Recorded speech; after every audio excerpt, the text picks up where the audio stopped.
Hello and welcome to the eDiscovery Red Zone. This is Tom O'Connor of GGO and the Gulf Coast Legal Technology Center, along with Browning Marean, Senior Counsel at DLA Piper. And our special guest today is George Socha of the EDRM project. George, how you doing? I'm doing wonderful. How about you guys? I'm doing great. You mentioned summer being over and it being nice weather in Minneapolis. We have our change of seasons takes approximately a day in New Orleans. So we've now actually entered fall, and we can tell that because the temperature is no longer in the 90s and the humidity is no longer in the 80s. So it is now called summer here. I know. Everywhere else in the world, it would be a beautiful summer day. Here, it's like we're putting on the jackets. So, I see for you. Yeah. But the good side of that is that in January, we have no snow. We think not of snow in New Orleans. So how in the world do you go cross-country skiing? I just don't understand. It's virtual. It's a virtual sort of experience. Yes. Or we travel north, which is actually the best way to do it. We travel someplace where we can do it and then come home and relax. Oh, way too much work. So thank you very much for taking time. I know you're on a tight schedule here today, and we just wanted to get your thoughts on a couple things. First and foremost, of course, is EDRM. I know the mid-year meeting is coming up, and what's new and exciting? What's going on? What are you folks working on? Well, let me give you a few quick highlights here, and I have my cheat sheet in front of me, so if it's pivoting, you'll know why. I'm going to take my glasses off because I appear to have the major glare going on. Well, you were scaring me. First, what have we done recently? What have we done for you recently? Because who cares about anything other than recent, right? Yeah. In the last few months, and just this week, we introduced our new draft privacy risk reduction model. It's actually an attempt to distill and codify the methodology that we and the folks at Nuix used to go through the EDRM Enron email, identify personal identifying information, and remove it out of the corpus, and then republish the corpus with as much as we could find removed. And we took that exercise, we put that into a framework, so we published a draft version of that just Monday of this week. Oh, great. Earlier, last month, I think, we published an updated version of the EDRM metrics model, and our goal there was to move away from the cube we had before and to something that ties the metrics model with the UTBMS eDiscovery codes, which in turn are an outgrowth of the EDRM metrics project. So the idea is to tie our metrics model to those codes to help people understand how to make better use of those codes. The theory being, if you don't measure what you do, how in the world are you going to figure out how much it has cost you, what it's likely to cost you, and what you should do for budgeting and forecasting? George, let me interrupt you at that point because you and I, primarily you, put together a spreadsheet that I think is now available on the EDRM site. Will soon be. You're ahead of us. Okay. One of the things we're working on in the one of the other things we're working on in the metrics project, and this is in our pipeline, is to assemble a group of budget calculators, in which we will then make available through the EDRM site. The theory being that no one calculator will suit all needs, and better to have an array of them available to people. And one of them that we'll put up there is one that Browning and I put together based, again, upon those UTBMS eDiscovery codes. Okay. I'm getting a lot of requests for that. Browning knows. I use his, the spreadsheet that Browning's had for several years. I throw that around indiscriminately. So I'm looking forward to you posting those because I get a lot of requests for them. Well, and we even made it do fun things with colors. Yeah. Well, but the other aspect of it, as we know, people are really focusing in more and more on costs, and I think in addition to the extent that we can really get metrics not just like from my law firm internally, but from across the board, and get a better sense of it. Again, George, I think your EDRM group is really providing an extraordinary service to the legal community, number one, but also to the clients out there, because I think it really gives them a tool to do the kind of risk assessment that that we all should have been doing all along. Well, of all the things we've been working on, this is one of the longest and the most Sisyphean. We're going to be rolling this stone up a hill for a long, long time, but maybe we're getting a little progress somehow. And it's one of those things we'll just keep pushing at, because who knows, maybe we'll reach the summit one day. Well, you know, that since we're talking about that for a second, you know, I think the vendor community has been which really probably has the best set of metrics of anybody, because they, you know, get to see a whole lot. I think have been very reticent. The least incentive to share with anyone else. Right. Yes. They view this as proprietary information that gives them a competitive advantage, and in the short run, that's probably an accurate assessment. But if they were willing to share that information so we could put together a better picture, yeah, I think we all would gain, and the providers would find that ultimately they got more work as a result. It's the same type of challenge we face with our XML project, and we're coming up with it. We should soon be coming out with a completed 2.0 schema for that. The Wayback Machine. I don't know that Brownie knows that. I think that's where you and I first met with Jim Kane years ago. Well be. Legal XML, the old legal XML. Legal XML. Yeah. Okay. I learned a few lessons, I hope, from that exercise. We'll see. But one of the challenges there, and we had the same challenge here, is think of it, think back to the early days of telephones. When the telephones were initially introduced, the only way to make a telephone call was to have a line running directly from one phone to another phone. And if you had 3 phones, then it meant you had to have a line running from phone 1 to phone 2, a line running from phone 2 to phone 3, and a line running from phone 1 to phone 3. And if you added a 4th, of course, you'd have to add that many more lines. Obviously, not a tenable approach. Introduction, the switchboard. EDRM XML is a switchboard. Metrics, in many ways, could be a switchboard, facilitating much more communications, if you will, and helping providers do a much better job of selling their wares, their services, because it could help folks much better understand how much things are likely to cost, the scope of what they're going to deal with, and make them more willing to engage in projects where I think there's a lot of reticence because they're worried, I have no clue what this is going to cost me. All I know is it's going to make trouble for me. You know, there's a couple of metrics that are floating out there. One, and you know, hat tip to John Trodenick and Catalyst Secure. A couple of years ago now, he did come out with a study where he looked at some 29 cases that he had done and came up with one of the most useful metrics that I've seen, which is the number of files per gigabyte, as opposed to the number of pages per gigabyte.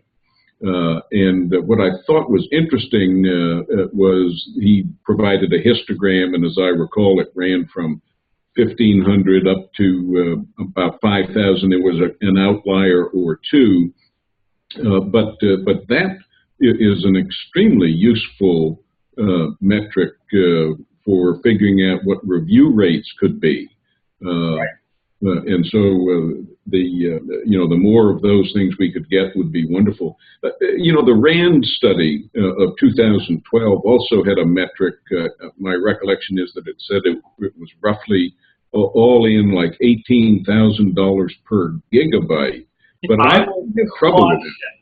I would caution anyone who is placing much reliance on that number to back off.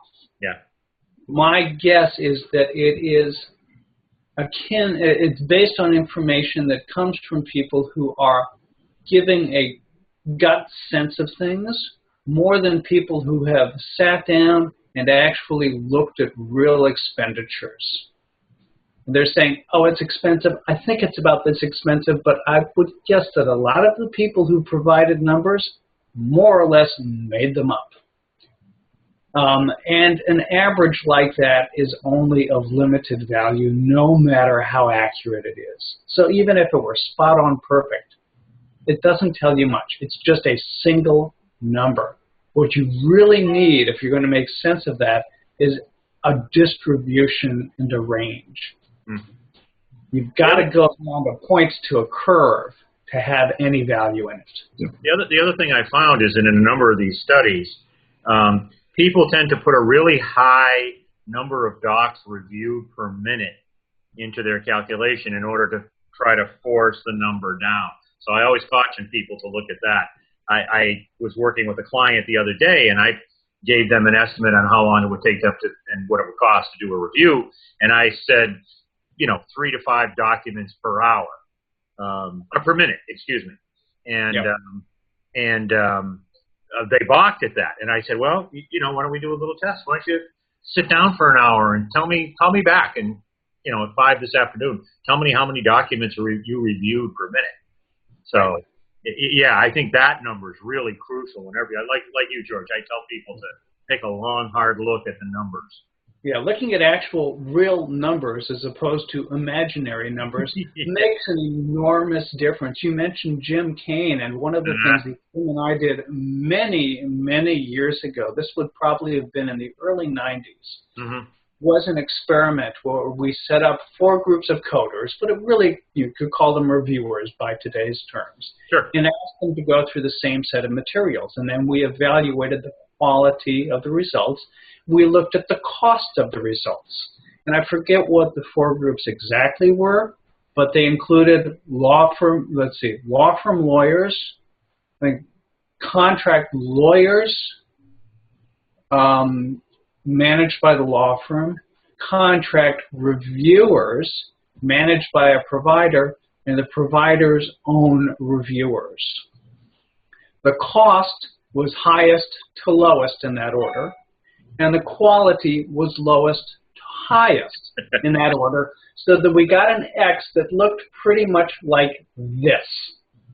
I suspect if you were to do a comparable exercise today, you would still get comparable results. Yeah. But people don't look at it that way. They think about many other things. You got to look at the real numbers. And that's where we're trying to help people get to, the ability to look at real numbers with the metrics project. Yeah.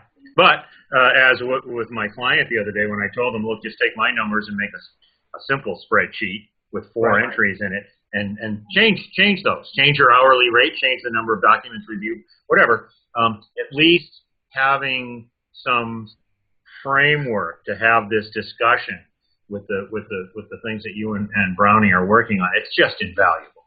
Because prior to this, it was a void. Yeah, it was a complete void. So, okay. Well, listen. Again, I'm mindful of your time. Anything else about EDRM you want to mention? Well, let's see. One of the other things is that I'll talk about some of the things we're working on. Things that aren't there yet. Yeah. Coming soon will be a set of collection standards. Very pragmatic standards, not intended to be, if you will, the Cadillac, but the Chevy of standards, just as we have now preservation and identification and production standards. We're going to be rolling out a set of draft collection standards in the near future.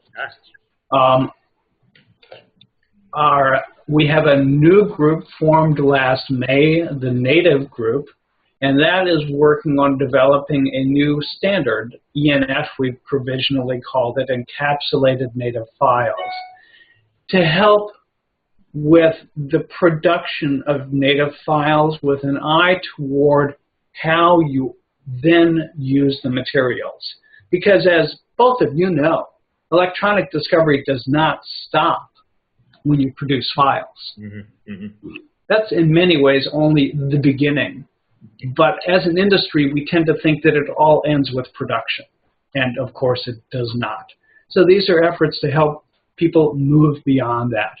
We also are working on, and I hope soon we'll have a draft model available on something we're called the search intent model. The idea is that you don't always perform search for one reason and one reason only.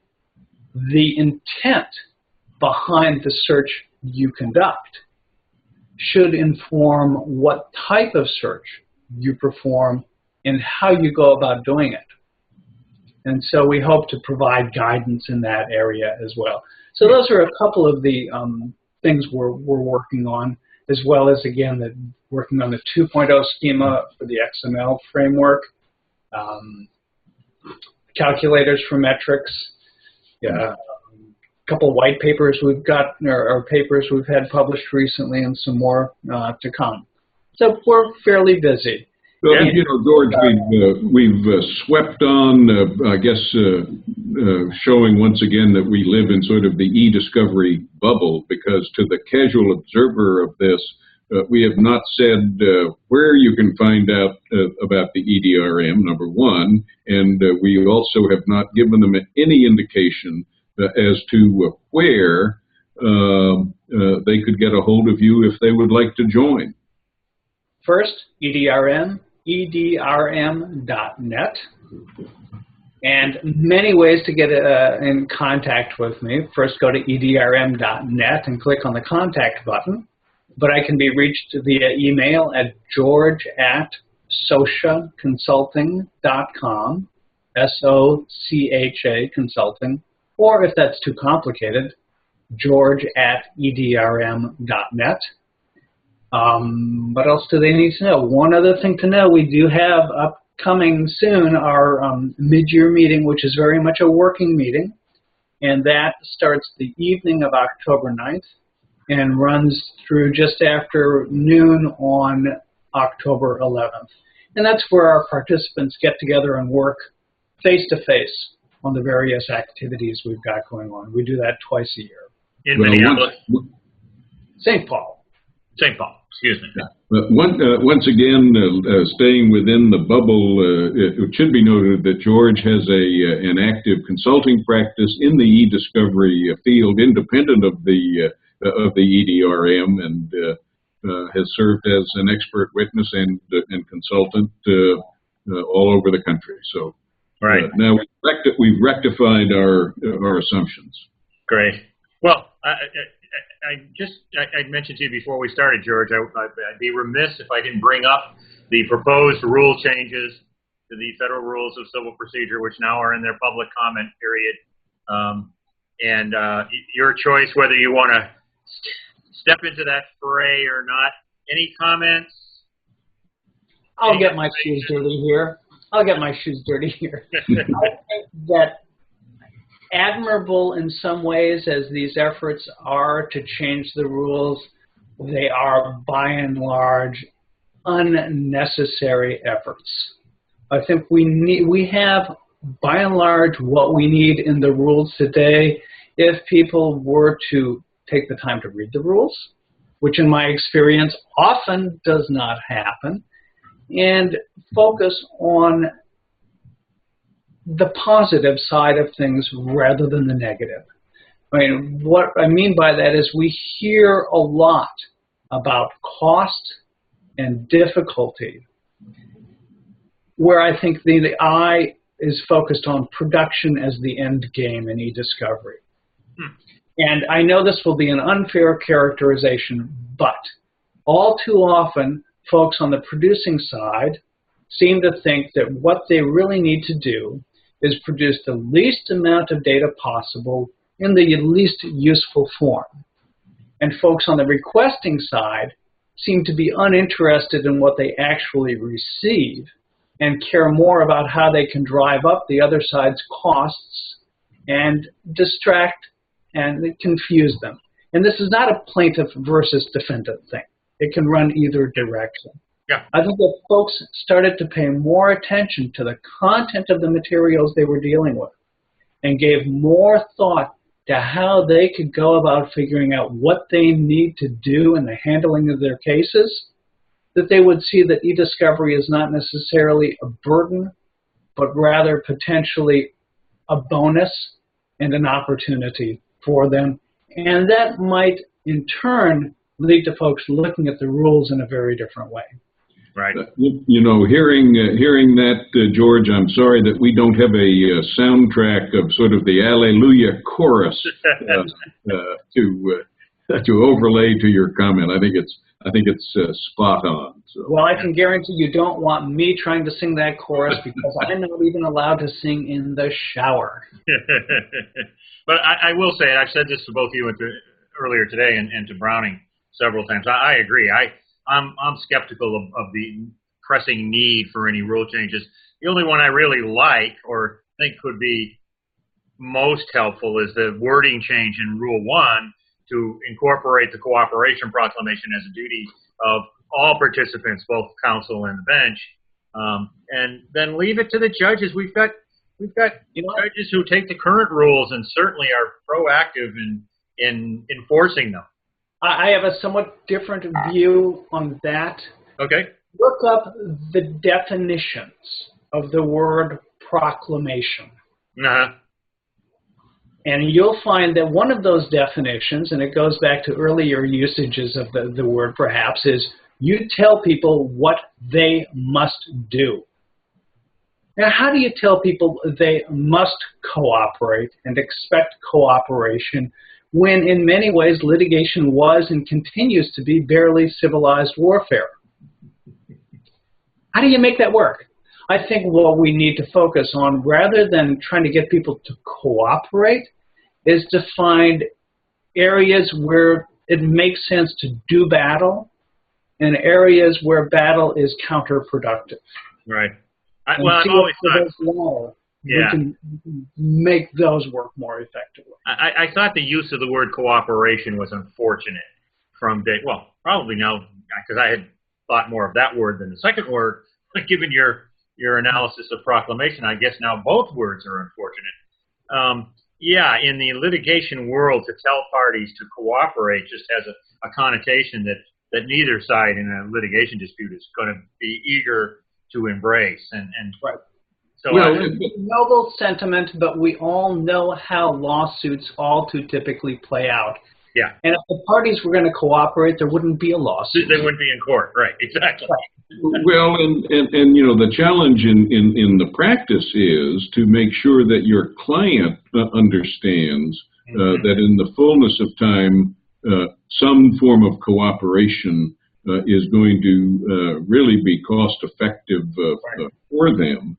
You know, you can. I think the real problem is that a lot of attorneys, we've lost the trial, and so we don't seem to have very many skilled trial attorneys making the decision, because if there's one thing that good trial attorneys avoid is majoring in minor things. And they know when to stop and move on. Yeah. And if you don't know how to try a case or are really afraid of walking into a courtroom or into an arbitration or whatever it might be, well, you can keep that discovery wheel spinning for a long time, and no changes in the rules are going to affect that. Help address that. Yep. Well, great. George, I want to thank you again, mindful of your time. I know you've got some deadlines to meet here today, so I really appreciate your taking the time to talk with us. Will we see you in person anywhere in the near future, or are you going to be I'm hoping so, but who knows where. Yeah. I'm in Chicago next month, All right, but other than that, I'm not sure. Yeah, unfortunately, I say unfortunately just because it's always travel in the middle of winter. Legal Tech New York looms as the next gathering of the tribes. Yeah. By the way, just a shout out to the technology. You know, Tom, you initiated this in New Orleans. I'm in Palo Alto today, not San Diego, and George in St. Paul, and yet. You know, we've been taking this sort of for granted, but it really is a miraculous tool. Well, and I'll just say for the record, we're using an online collaboration tool called Zoom, which is remarkably well priced, reasonably priced, I should say. and the quality is great. Like all technology, you know, we've gone from the Roy Harryhausen sort of King Kong of these sorts of things from 2 or 3 years ago to what is a very, very good and reasonably priced technology. I love what we're doing with the ability to, the three of us who just don't get to see each other in person, certainly not all three of us together. This is remarkable. So, well, again, George, thanks so much for your time. George Socha, be sure to find George at the EDRM site. That's edrm.net. Am I correct, George? Yes. That is correct. And Browning, thank you for your participation as always. I'm sure I'll be seeing you at some point down the road. And we look forward to everybody else seeing us here at some point in the eDiscovery Red Zone. Thank you very much.